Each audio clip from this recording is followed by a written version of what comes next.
Hello and welcome to another episode. I am Brian, the Unskilled Commander. Thanks for checking out this gameplay video. I will be playing, this is match 2 of these 4 decks against themselves to try and find their weaknesses. These decks are a little weaker, which they definitely need this kind of treatment to find out what's wrong with them. So we're going to jump in. Once again, we've already went past the first 3 turns. We will be starting turn 4 here on Tetsuko. We've got Tetsuko, once again, has a really strong start to the game, just like they did last time with the Infect. It didn't work out great for them, but we'll see what happens. We have a Bone Splitter on the field, which is just a +1, +2, +0 equipment, but more importantly, we've got Raven Guild Master. It's a 1/1, but when Raven Guild Master deals combat damage to a player, that player removes the top 10 cards of their library from the game. Doesn't say they mill them. Essentially, that's exiled, but it just says remove from the game. It doesn't really say exile. So I'm not sure even if they had the ability to play things from exile, if that would still count those cards once they're gone. So that's going to be a big problem for everybody. We have Eriette of the Charmed Apple. All we were able to do, she had a crazy turn 1 with a Soul Ring into a Thought Vessel, but at the time we only had white mana, so it didn't look that great. We did finally get a Swamp, and we were able to get Eriette out and the enchantment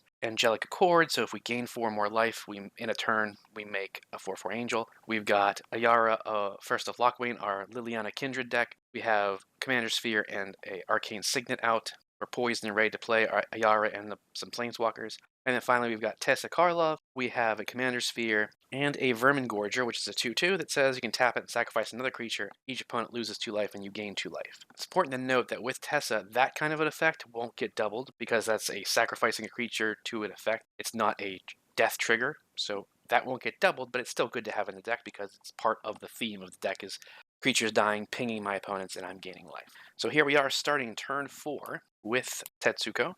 We're going to untap, upkeep. It is a land, which is nice. We'll play that land. I will then tap 2 to play Tetsuko. Umezawa Fugitive, a 1/3. Creatures you control with power or toughness 1 or less can't be blocked. Raven Guild Master is a 1/1. We will go ahead and tap 1 to equip Bone Splitter to them, making them a 3/1 unblockable that when they hit, guess what? You're going to get rid of 10 cards off the top of your library. Now, we don't want to you don't want to hold grudges across games, so going after Eriette is not necessarily the right play, just based off of the fact that she won last game. Ayara doesn't have anything going on except for 10 mana rocks. Vermin Gorger has a sack outlet, but nothing else. And Eriette just has Eriette out, so nobody is a threat of any kind. I think what we will do is we'll go to combat and we will send an unblockable 3/1 at you. 1, 2, 3. And then you're going to remove the top 10 cards from the game. That's going to be a big hit on everybody if it stays around. So the other decks need to find some removal and get rid of that card for sure. But that's all we can do here. We're going to pass. I hope everyone's having a good day out there when you watch this episode. Thank you for checking it out. Please hit subscribe, stick around, look around the channel, check out my comedy skits. I'm proud of those. They're worth a chuckle. And please let me know in the comments, what you think of the channel and what you think of the episodes. Do you see any cool cards? Do you think there's better ways to make the decks? Let's get some interaction going. We're going to untap over here, upkeep, draw. I'm going to play another Plains for turns. We got plenty of mana, so I will tap my one and only Swamp and Soul Ring to enchant Eriette with Untamed Hunger. Enchanted creature gets +2/+1 and has menace, so it can't be blocked except for 2 or more creatures. Well, that was stupid right off the bat. I played that in the wrong order. And of course, if you watch my episodes, you know it's rather hit or miss as to what I roll back and what I don't. Sometimes I'm like, oh yeah, we gotta play this right, but other times it's like, oh nope, I played it.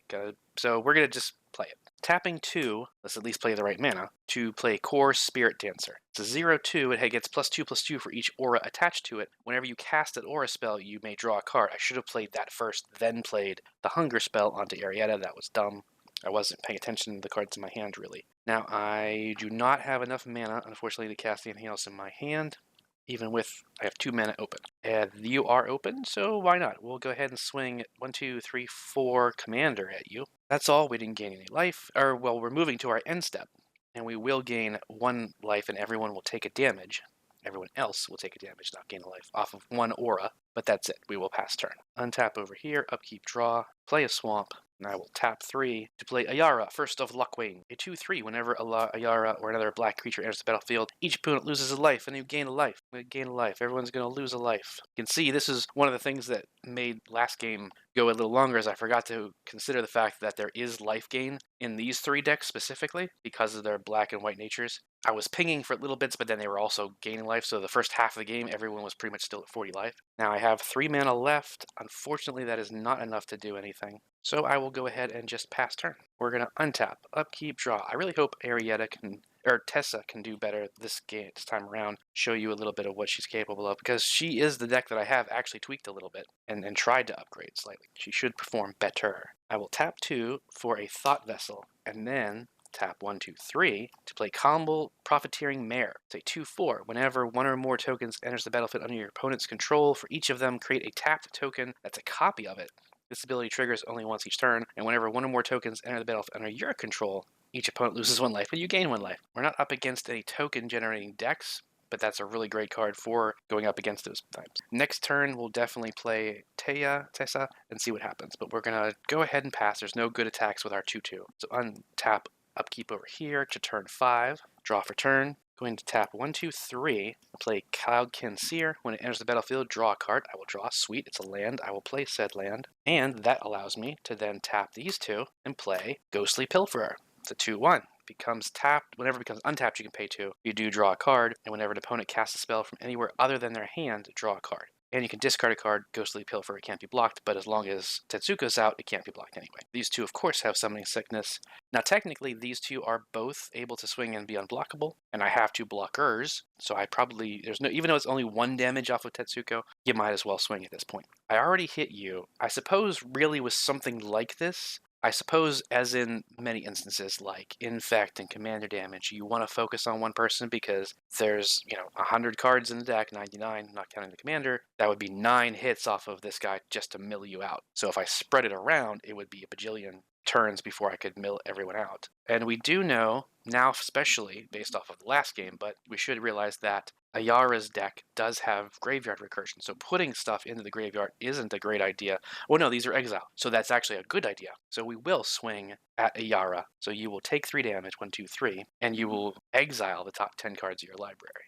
These cards are exiled. Also during combat, of course, in the declare attacker step, I will swing an unblockable Tetsuko at you because you have 40 life. That is Commander, so just in the off chance that matters, I don't see how it would, but we'll try. Because Tetsuko is a 1/3, I can't buff their power because then they will not be unblockable. So there's really no point to swing with Tetsuko very often, and even though doing so, it's just going to be 1 damage. It's never going to be Commander damage lethal. But that is all we can do. We will go ahead and pass turn. Untap, upkeep, draw over here. We'll play another Plains to bestow Celestial Archon onto Eriette.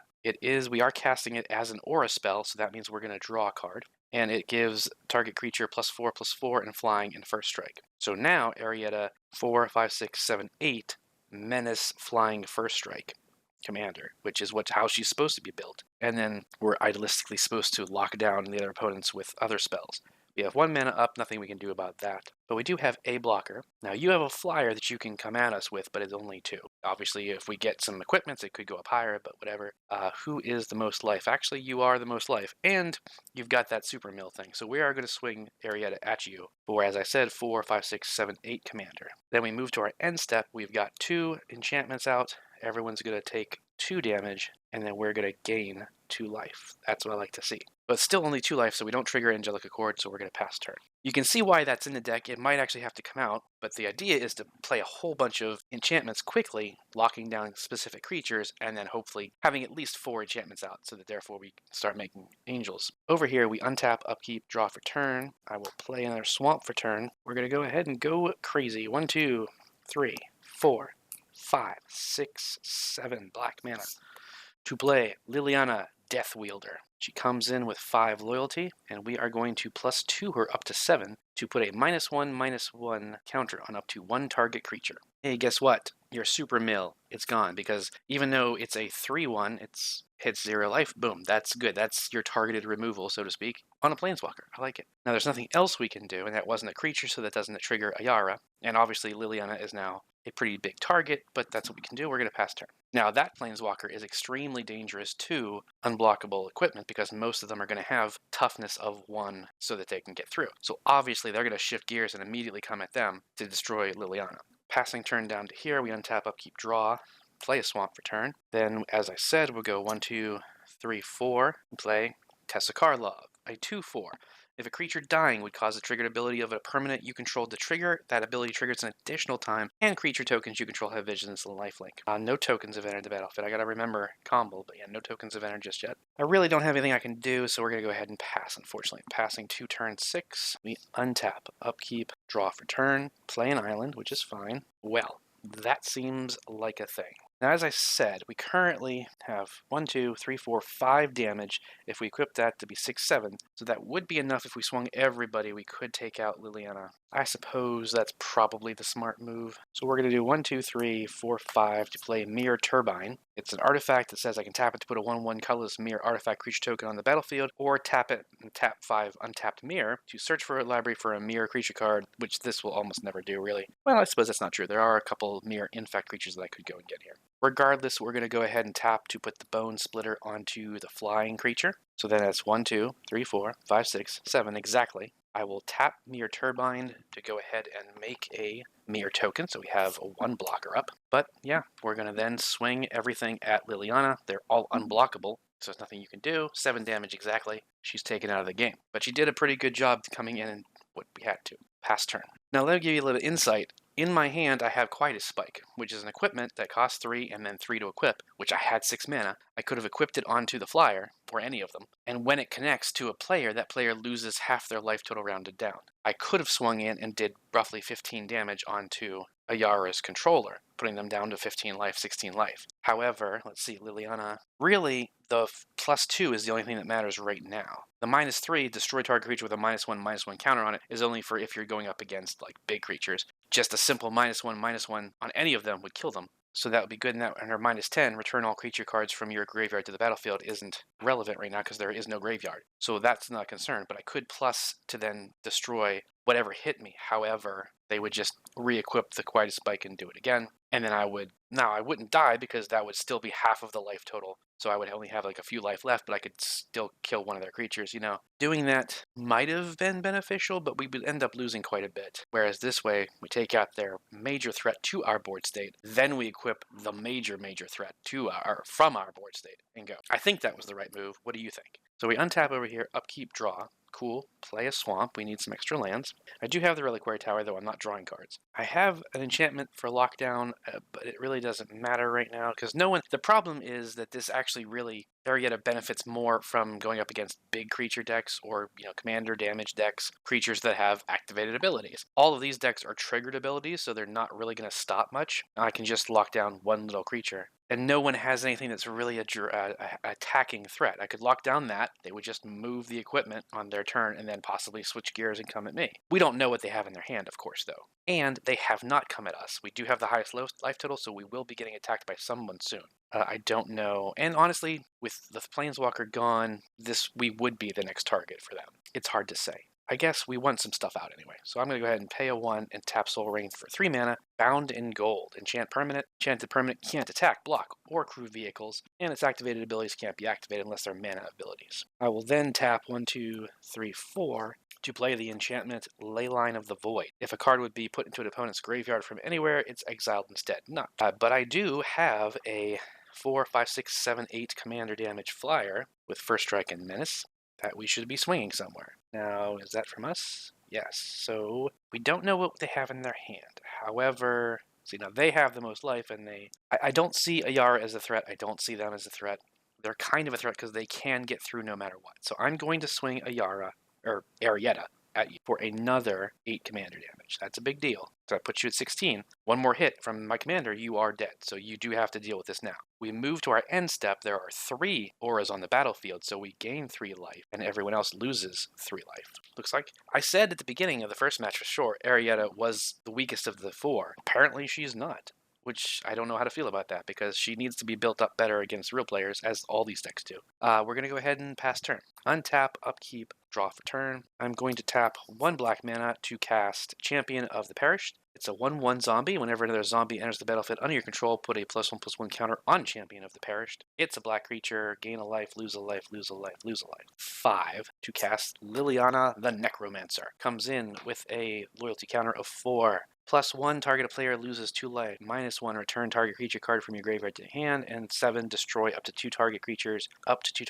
from graveyards on the battlefield. We're going to +1 to 5, and target player loses 2 life. I mean, I guess there's not, I mean, it's you, obviously. There's nothing else we can do with our mana. I'm going to go ahead and sack Commander Sphere to draw a card. It's a land, which isn't bad because that just replaces Commander Sphere. But then I'm going to go ahead and pass turn. And I think I may have already, well, this isn't the turn yet, but I think I may have missed a turn. Whatever. We're still not at turn 6 or 7, whatever it is, just yet. So we're going to tap over here. Upkeep, draw. 1, 2, 3, 4, 5. To play Junji, the Midnight Sky, a 5/5 flying menace. When Junji dies, choose 1. Each opponent discards 2 cards and loses 2 life, or put target non-dragon creature card from a graveyard on the battlefield under your control, you lose 2 life. No tokens. So yes, a token has been made. Sorry. So whenever one or more tokens come on the battlefield under opponent's control, I make a copy. It only happens once, and then whenever one or more tokens enter the battlefield under my control, tapped mirror token, which is amusing. That was on their step, so it's still tapped.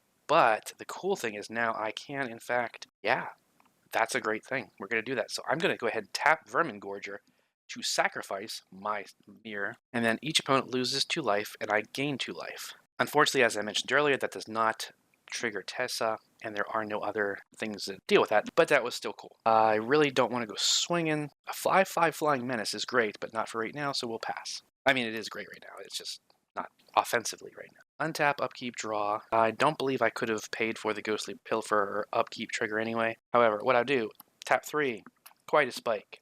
Tap another 3, quite a spike, onto Ghostly Pilferer. Tap this to make another mirror token. However, that means you get another mirror token, and each opponent loses a life, and we gain a life. I like that synergy. Can you imagine if this went up against like a squirrel deck or something? Man, that squirrel deck would be killing everybody. And so everybody would be focused on, you would hope that everybody would focus on killing the squirrel deck so that you stop, but you're the one doing the damage, so they would just come at you and leave the squirrels alone anyway, which is dumb. But you've got the most life. You're pinging us a little bit. You could ping us a little bit, but you're doing a lot of stuff. And you've got the double striking commander. So we're going to go ahead and move to combat and swing 2 at you, so you'll lose 2 life, but then when it hits, you're going to lose half your life rounded up. So I believe that would be 18. All right, that's a solid hit. I could also swing with the other mirror that, is no longer summoning sickness. I guess we kind of should. One of those 2 is, and that just comes at you for 1 because you're pinging us. And then we leave up Tetsuko for blocking, sort of.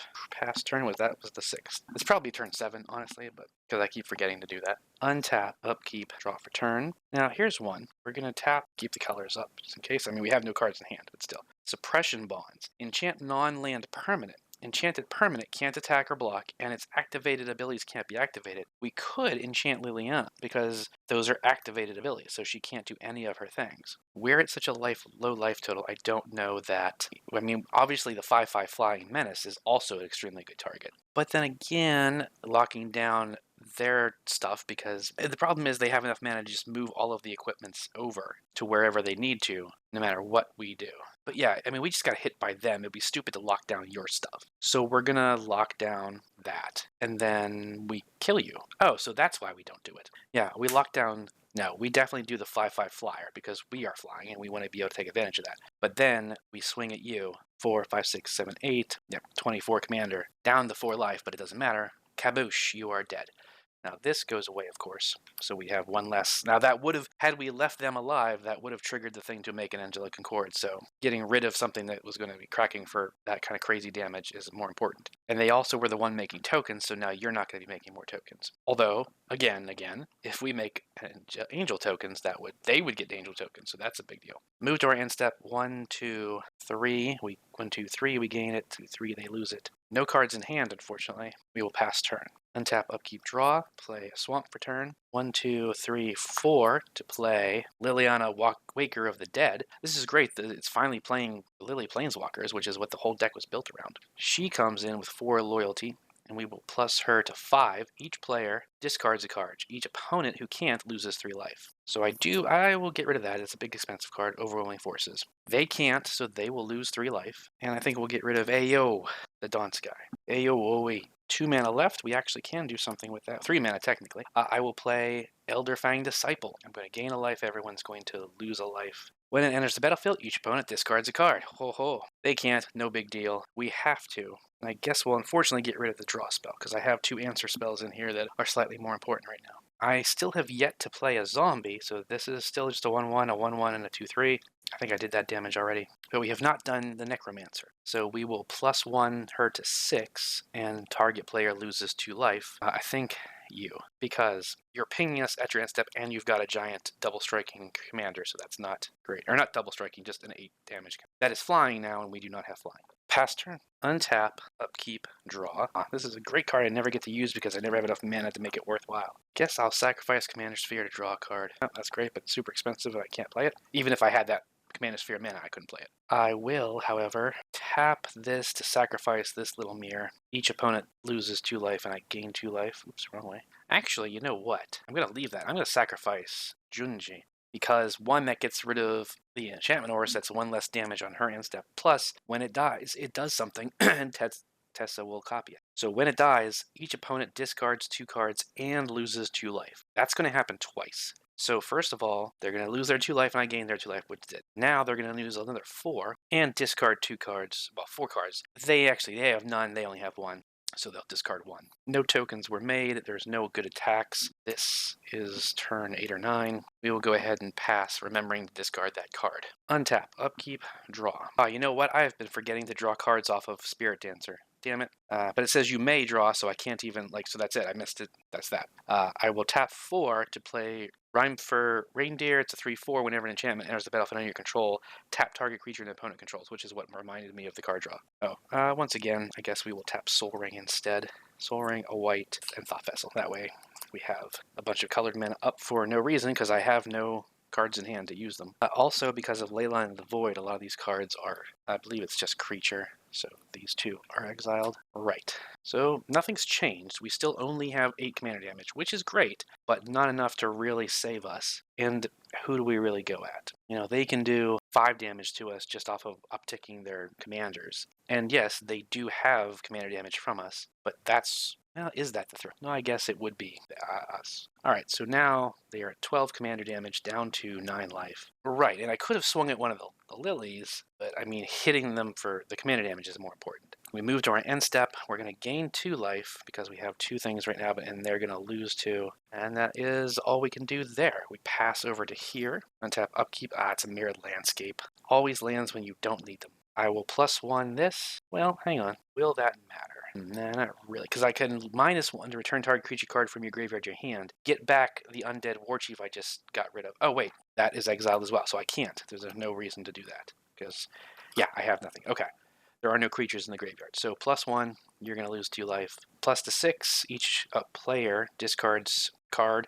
Each opponent who can't loses 3 life. 1, 2, 3. You're going to discard 2 cards. And unfortunately, we're just going to have to pass. There's nothing we can do. I will get rid of these 2 cards, discarding those. Untap, upkeep, draw.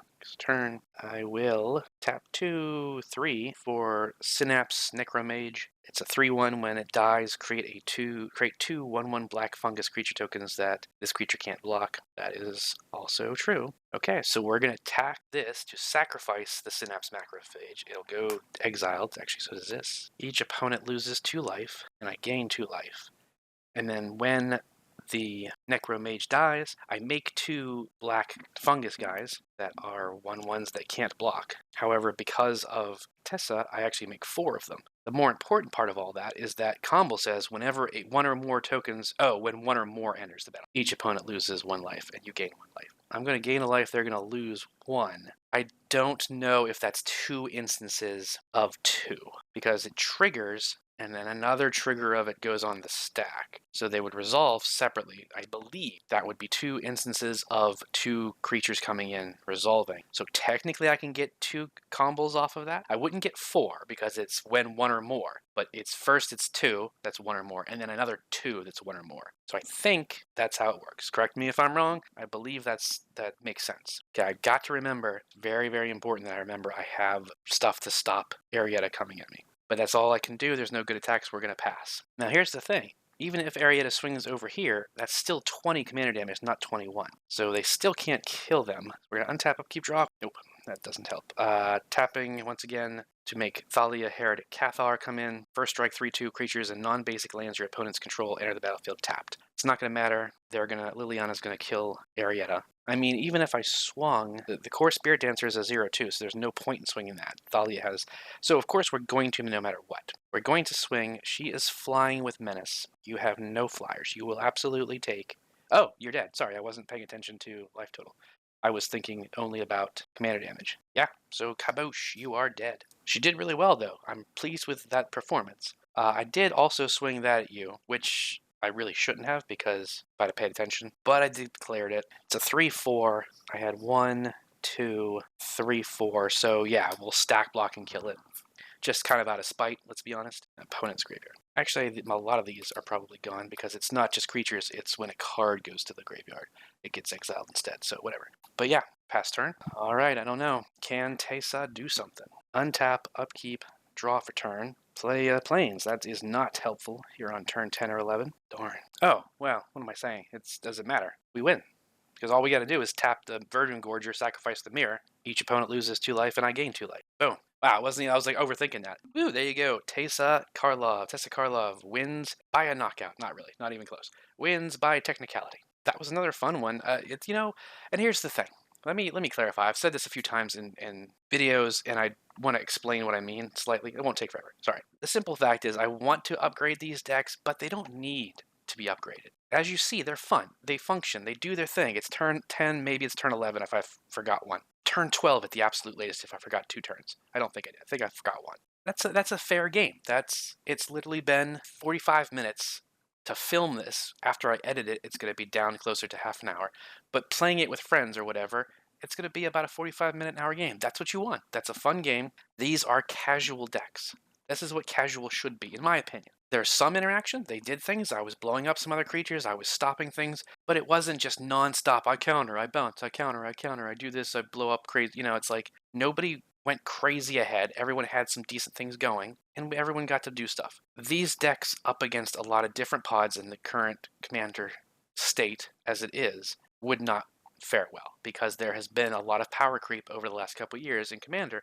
And I'm not crying about that. I'm not saying, but it's a fact. It has, including what Wizards of the Coast have put out in Commander decks and have started catering to the Commander format. There has been power creep. Every set comes out with really great creatures and really great spells that do things. So it has raised everyone's game. These decks don't need to be upgraded. I don't need to spend tons of money in fixing them. I will try and fix them a little bit, try and make them a little faster, a little better, but really they should be fine. So I'm not crying about how these decks perform. They all did fun. I enjoyed this game. I enjoy these decks.